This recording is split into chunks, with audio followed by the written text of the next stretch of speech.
तो हेलो दोस्तों, मेरा नाम हर्ष कुमार। आज हम लोग नाउन के टाइप्स के उसके टाइप्स पढ़ने जा रहे हैं। यानी नाउन का 4 टाइप हुआ, according to its uses, according to its gender, according to its count, according to its number. Okay, उन 4 टाइप्स की टाइप्स आज पढ़ेंगे, जिनका हम लोग अकॉर्डिंग टू इट्स यूजेस का तीसरा टाइप्स आज पढ़ेंगे। यानी तीसरा 2 टाइप हमने पहले पढ़ लिया है पिछले वीडियो में। कलेक्टिव नाउन का मतलब होता है, ये जो कलेक्टिव नाउन है वो है, इसका मतलब हुआ समूहवाचक संज्ञा। समूहवाचक संज्ञा आप लोग बोलेंगे मुझे समझ में नहीं आया, समूहवाचक संज्ञा का मतलब क्या होता है। समूहवाचक संज्ञा, अब मैं इसको थोड़ा डिटेल से बताता हूँ। ऐसा नाउन, कोई ऐसी संज्ञा जो कोई समूह की बोध करे, उसे समूहवाचक संज्ञा कहते हैं। जैसे अपनी क्लास तो बहुत तरह के होते हैं, ठीक। क्लास तो बहुत तरह के होते हैं, LKG से लेकर 12 तक, उसमें भी सेक्शन बटे रहते हैं। अगर वो लिख के अगर किसी को वो लिख के पूरे स्कूल को छुट्टी देंगे कि class LKG ABCD, UKG ABCD 1 ABCD, ऐसे करेंगे तो पूरा मतलब पेज खत्म हो जाएगा, मतलब बहुत टाइम लगेगा। तो ये होता है कि तब उसके अलावा लिख देते हैं classes from LKG to 12। Section नहीं लिखते हैं, क्लासेस में ही पूरा क्लास आ जाता है, जितने सेक्शन है वो आ जाते हैं। अगर हम लोग LKG से 12 भी नहीं लिखेंगे ना चलेगा, लेकिन किसी को बताने के लिए अगर हुआ कि नहीं हमको LKG to 8 ही छुट्टी देना है, 8 से ऊपर हम लोग को पढ़ाना है, ठीक, तो वहां पे क्लासेस यूज किए जाते हैं। ये नोटिस आपके स्कूल में तो आता ही होगा, आप लोग देखते ही होंगे। और अब हम लोग इस पे आते हैं, ठीक, इसके सेंटेंस पे। A collective noun is the name of a number of person or thing taken together and spoken of as one whole, ठीक। एक कलेक्टिव नाउन, एक ऐसा समूहवाचक संज्ञा जो किसी भी नाम का किसी भी नाम के नंबर का पर्सन ये थिंग को एक बार में, वन होल, एक बार में बोल देता है, उसे कहते हैं समूहवाचक संज्ञा। अभी भी आप लोगों को समझ में नहीं आएगा तो मैंने जो हिंदी में बोला मैं वो आपको बताता हूँ। एक वैसा संज्ञा या एक वैसा नाउन जो किसी समूह का भेद करे, उसे समूहवाचक संज्ञा बोलते हैं। समूह, क्लास तो मैंने जैसे आपको एग्जांपल बोला वही एग्जांपल है। एक और क्राउड, मतलब भीड़ भाड़ का जगह।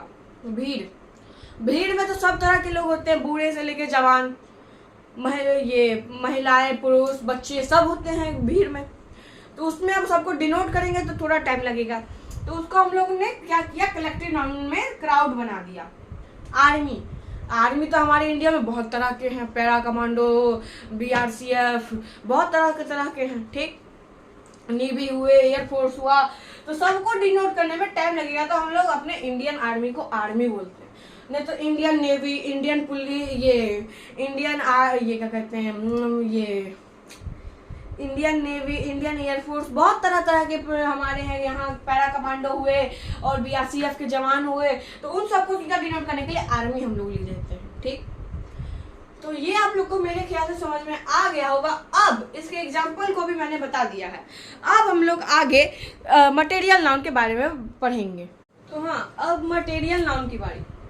मटेरियल नाउन मतलब होता है द्रव्यवाचक संज्ञा, वैसी संज्ञा जिससे कोई पदार्थ, कोई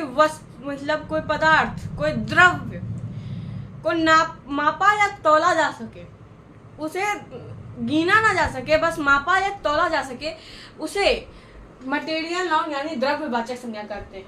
यहाँ पे लिखा हुआ है, a material noun is the name of a material substances. कोई भी द्रव्य समान का नाम, उसे मटेरियल नाउन कहते हैं। और इसका हिंदी मीनिंग द्रव्यवाचक संज्ञा आप लोग को पता हो गया, और इसका सेंटेंस भी हिंदी का पता चल गया कि नाउन का वैसा भेद जिसको मापा या तौला जा सके, गिना ना जा सके, उसे मटेरियल नाउन कहते हैं, ठीक, द्रव्यवाचक संज्ञा कहते हैं। एग्जाम्पल में वाटर और राइस और ETC। एटसेट्रा, वाटर और राइस, इसको मापा जा सकता है लेकिन गिना नहीं जा सकता। इसको तौला जा सकता है लेकिन इसको गिना नहीं जा सकता। आप ये आटा ही ले लीजिए, फ्लोर ले लीजिए, उसको नापा जा तौला मापा जा सकता है लेकिन गिना नहीं जा सकता। आप बहुत सारे सब्सटेंसेस हैं, बहुत सारे सब्सटेंसेस हैं जिनको मापा या तौला जा सकता है लेकिन उन्हें गिना नहीं जा सकता। जैसे सोना ही हुआ, चांदी ही हुआ, उन्हें गिना नहीं जा सकता। उसको अगर आप कुछ ज्वेलरी में बना देंगे तब उसको गिना जा सकता है, लेकिन वैसे उसको बिना ज्वेलरी में फॉर्म किए, बिना बिस्किट बनाए या फिर कुछ भी किए गोल्ड या सिल्वर को, वो उसको मापा या तौला नहीं जा सकता है। अब हम लोग इन दोनों को सेंटेंस में पढ़ेंगे, तब हम लोग को समझ में आएगा कि इन दोनों का सेंटेंस का असली मीनिंग क्या होता है।